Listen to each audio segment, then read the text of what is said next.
Salut les Fordistes, aujourd'hui on a récupéré un F-150 Raptor de 2022. Le client nous a appelé initialement pour pouvoir remettre son éclairage américain parce qu'il l'a perdu avec l'homologation. Et il voudrait également franciser son véhicule. Du coup on va le démonter, on va regarder ce qui a été fait et on va essayer de le remettre 100% d'origine pour qu'il puisse récupérer son éclairage US. Allez, à tout de suite.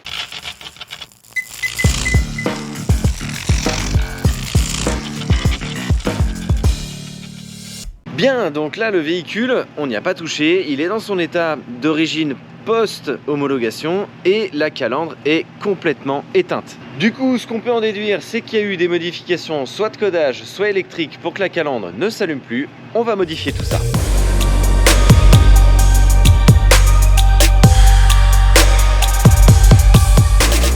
Bien, on vient de démonter l'optique de phare arrière gauche et en regardant le faisceau déjà, il y a des problèmes. On va vous montrer ça. Ici, on a un câble du coup qui n'est plus connecté là-dedans. On a du repiquage ici pour son petit hardtop, pourquoi pas. Et là, on a encore un câble qui n'est pas branché. Bon, on a vérifié avec nos schémas de câblage. Il y a même un fil qui a été inversé dans le commodo. Donc là, ça ne peut plus marcher. Donc là, la première problématique qu'on a, c'est qu'on a un faisceau électrique qui a été modifié, puisqu'ils ont interverti des câbles. Et en plus de ça, ils en ont enlevé. Mais on a une deuxième problématique, c'est que l'optique de phare, il a été ouvert. Et je vais vous montrer. Alors, je sais pas si on verra bien la caméra, mais ça c'est un petit dépôt. Il y a une sorte de plastique fondu qui est dedans. Et on le voit sur tout le tour du phare. On le voit sur tout le tour du phare. Ça a été ouvert. Donc du coup, on va le retourner. Et qu'est-ce qu'on voit ici? Eh ben, on voit un optique de phare qui a été ouvert, puisque ça a été découpé certainement à une Dremel, et donc du coup ça a fondu le plastique, et on le voit sur tout le tour du phare. On a démonté l'optique de phare arrière gauche et on a déjà des problèmes. Allez, on passe à droite.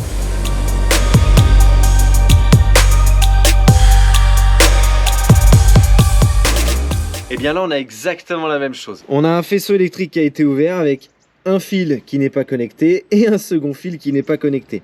Et ici, il y a un fil qui a été interverti. Donc là, clairement, ça s'annonce mal parce qu'on a des optiques de phare arrière qui ont été ouverts et qui ont été modifiées de l'intérieur. Et on a également un faisceau électrique qui a été modifié. Maintenant, on va passer en dessous le F pour aller voir ce qui s'y trame. Ici, vous voyez qu'il y a un fil qui pend tout seul. On a des connectiques soudés. Sur la gauche, on a un boîtier un peu bizarre. Bon, c'est simplement une prise remorque. Mais alors qu'on a une prise remorque d'origine qui est là. Et on a des raccords US-EU. Donc pourquoi faire ça?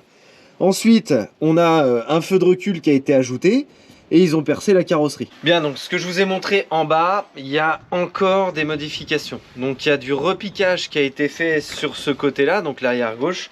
Du repiquage qui a été fait pour mettre une marche arrière déportée qu'on vous montrera tout de suite après. Et le faisceau qui a été adapté pour pouvoir mettre une nouvelle prise remorque. Et là ça va être de plus en plus un coup de gueule cette vidéo. Grande question à tous les homologateurs de France aujourd'hui: pourquoi vous modifiez des faisceaux électriques et pourquoi vous mettez des prises déportées pour les remorques alors qu'il existe des adaptateurs US-EU? Ça sert à rien de le faire, surtout à 3 cm de la prise d'origine. Pourquoi? Donc là du coup, vu qu'ils ont détourné les feux de recul et pour les mettre en clignotant, bah du coup, suis-moi. Ils ont mis un feu de recul, juste ici, un feu de recul de chez Wish à 2,30 €, frais de port compris, pour pouvoir mettre une marche arrière vu qu'il n'y en avait plus. Bon là, la vidéo, ça va aller de pire en pire, évidemment, puisque si les choses avaient été faites réellement correctement, on pourrait remettre le véhicule d'origine. Le problème, c'est que plus on avance dans le faisceau, pire c'est. C'est hallucinant, j'arrive même pas à comprendre encore en 2026 pourquoi on fait ce genre de modification. Donc là on a un F-150 qui coûte dans les 100 000 € et en fait, je suis désolé de le dire, mais l'homologateur a fait du très bon travail d'investigation, de programmation, d'invention, il n'y a pas de souci. Mais moi je vous le dis clairement, oh là là, je vous jure, j'aimerais être violent, mais sinon je vais... tu sais quoi, on va biper...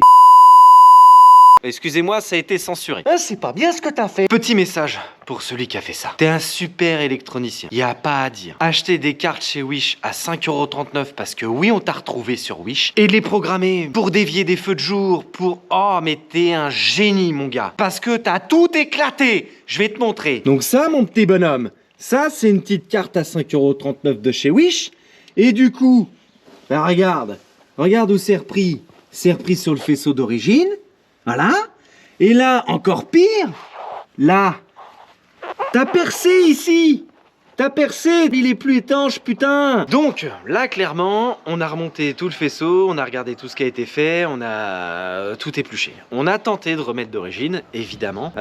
Donc du coup, ce que l'homologateur a fait, donc ce que font quasiment tous les homologateurs, attention, je mets pas tout le monde dans le même panier, il y a des gens qui travaillent bien quand même. Cependant, ce qui a été fait, c'est qu'on a une modification électrique complète à l'arrière, à l'avant, et en plus de ça dans les calculateurs. Parce que oui, on t'a vu aussi toucher dans les calculateurs. Donc le calculateur de commande de carrosserie. Évidemment, c'est lui qui gère les feux. Donc le problème, c'est qu'en faisant tout ça, bah aujourd'hui, le véhicule, on peut le mettre d'origine, sauf que le client, il faut qu'il change ses optiques à l'arrière. Je lui ai annoncé le tarif, on est à plus de 2500 €. Donc du coup, le client, naturellement, me dit, bah non, je vais pas remettre 2500 € dans des feux. Ok, je peux l'entendre. Du coup, on le remet comme c'était. Et on le livrera avec un petit truc en plus sur l'éclairage US. Il aura pas un éclairage US total, il aura un demi-éclairage US, mais c'est tout ce qu'on peut faire à ce niveau-là. Là où j'attire votre attention, et ça c'est vraiment le coup de gueule que je vais donner, c'est que on peut plus travailler comme ça. Ça fait 25 ans que les véhicules ont évolué. En 2015, il y a eu un vrai virage qui a été pris par Ford. Il serait peut-être temps de se mettre à la page, les gars. Parce que là, vous détruisez des véhicules.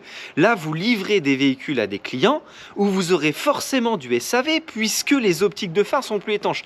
Rien que pour ça, sans parler des défauts électriques, parce que forcément vous avez chanté, vous avez rajouté des cartes électroniques à droite à gauche, à un moment ou à un autre, vous aurez des pannes en cascade. C'est inévitable, ça va forcément arriver. Donc pourquoi continuer à travailler comme ça? Nous, chez RGR France, on travaille pas comme ça. On fait pas de trous dans les optiques de phare, on rajoute pas de carte électronique. Le véhicule, on le prend, il est d'origine, on le modifie pour qu'il puisse correspondre à l'Adréal et à l'UTAC, et vous avez deux solutions. Soit le véhicule, on vous le livre 100% d'origine, et vous prenez vos responsabilités, soit on vous le livre avec les modifications optiques avant et arrière, sans perçage, pour avoir un véhicule qui est conforme sur le territoire français. Mais en tout cas, vous aurez un véhicule qui est 100% d'origine. Je parle au niveau électrique et surtout dans les calculateurs. Voilà, c'était le coup de gueule. Merci de nous avoir suivis et à bientôt pour de prochaines vidéos.